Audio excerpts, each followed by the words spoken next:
తమిళనాడు ఎన్నికల ఫలితాలపై latest updates మీకు రెస్పాండెంట్ వసుంధర చెన్నై నుండి అందిస్తారు. వసుంధర, తమిళనాడులో ఫలితాల సరళి ఎలా ఉంది? Swathi, good morning.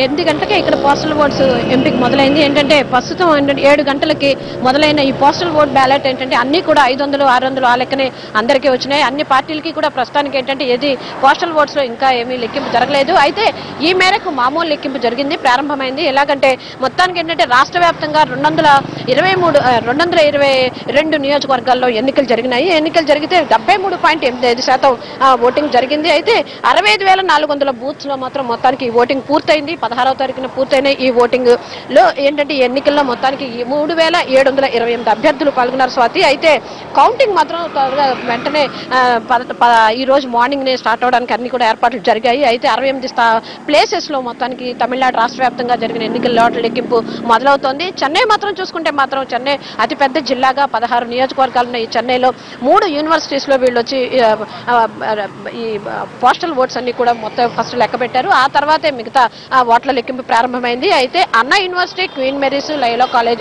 ఈ 3 ప్రాంతాల్లోనే ఈ ఓట్ల మొత్తానికి ఏంటంటే పెట్లని కూడా అక్కడే భద్రపరిచారు. అయితే ప్రస్తుతం ఇప్పుడు ప్రారంభమైన ఓట్ల లెక్కింపులో ప్రస్తుతం ఏంటంటే అమ్మగా పిలుచుకునే ముఖ్యమంత్రి జయలలిత పోటీ చేసిన ఆర్కే నగర్ ఓట్ల లెక్కింపు ప్రారంభమైంది. ఆర్కే నగర్ లో ప్రస్తుతం ఏఐడిఎంకే మాత్రమే కొంచెం లీడింగ్ లో ఉంది అన్నారు. దీంతో ఏంటంటే జయలలిత తాను పోటీ చేసిన నియోజకవర్గంలో ఖచ్చితంగా ఆమె లీడ్ లో ఉన్నదని చెప్పేసి కూడా అభిమానులందరూ కూడా ఆనందంగా ఉన్నారు.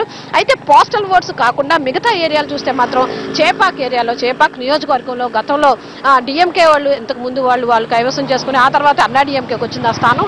అయితే ప్రస్తుతం అన్నాడీఎంకే కాకుండా డిఎంకే తరఫున పోటీ చేసిన అన్బళగన్ అనే డిఎంకే మాజీ మంత్రి ఆయన ఇప్పుడు ప్రస్తుతం లీడింగ్ లో ఉన్నట్టు తెలిసింది. అయితే ఈ మేరకు ఏంటంటే గతంలో ఏకంగా 75% ఓటింగ్ ఉండే ఈ ప్రాంతం ఏంటంటే ప్రస్తుతం చాలా తక్కువగా, అది చెన్నై నగరంలో ఓటింగ్ మాత్రం చాలా తక్కువగా జరిగింది. అయితే రాష్ట్ర వ్యాప్తంగా చూస్తే మాత్రం బాగానే జరిగింది, 73.85 జరిగింది.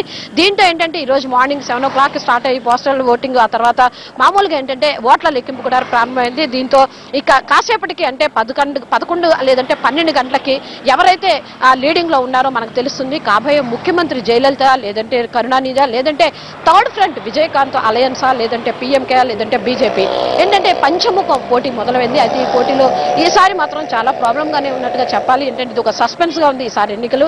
గతంలో అన్నా డిఎంకేకి లేదంటే డిఎంకేకి ఓటు వేసే అభ్యర్థులు ఈసారి మాత్రం నగరవాసుల్లో చాలా సస్పెన్స్ నెలకొంది. ఎందుకంటే థర్డ్ ఫ్రంట్ విజయకాంత్ ఎంటర్ అవడంతో విజయకాంత్ తో పాటు వైగో పార్టీ, అలాగే వామపక్షాలు, అలాగే బీసీకే ఇటువంటి పార్టీలు, అలాగే తమిళ మానిల కాంగ్రెస్ నుంచి బయటకు వచ్చిన జీకే వాసును స్థాపించిన తమిళ మానిల కాంగ్రెస్ పార్టీ, ఈ లెక్కన ఏంటంటే 6 పార్టీలు కలిపిన కూటమి ఒకే పార్టీ కావడంతో దాంతో ఏంటంటే ఓట్లు మొత్తానికి చాలా వరకు చీలియనే చెప్పొచ్చు. ఆ తర్వాత ఇటీవల వచ్చిన వరదల ప్రభావం కూడా అమ్మ మీద చాలా వరకు తమిళనాడు రాష్ట్రంలో చూపిస్తోంది. అయితే వరదలు చెన్నై, చేపాక్, లేదంటే తిరువళ్ళూరు, కాంచీపురం, అయితే ఇందులో ఉండే జిల్లాల ప్రజలు చాలా మటుకు ఓట్లు వేయలేదనే ఒక ఇది కూడా ఉన్నది, ఒక అంశం ఉన్నది. దీంతో ఏంటంటే ఓటింగ్ తగ్గడంతో కనీసం ఏంటంటే అమ్మకి తరపున చెన్నైలో ఏంటంటే రాజధాని ఉండే చెన్నైలోనే ఆమెకి ఎంతవరకు ఓటింగ్ పెరుగుతుంది, ఆవిడకి అసలు హవా ఉంటుందా లేదా, లేదంటే మిగతా పార్టీలు ఏమైనా తీసుకుంటారా ఈ ముఖ్యమంత్రి పదవి అనేది కూడా తెలియలేదు. అయితే ఈ మేరకు ఏంటంటే ఈ మధ్యన వచ్చిన ఎగ్జిట్ పోల్స్ అంటే ఎన్నికలు 16వ తారీఖున అయ్యాయి. తర్వాత వచ్చిన ఎగ్జిట్ పోల్స్ లో ఏంటంటే 11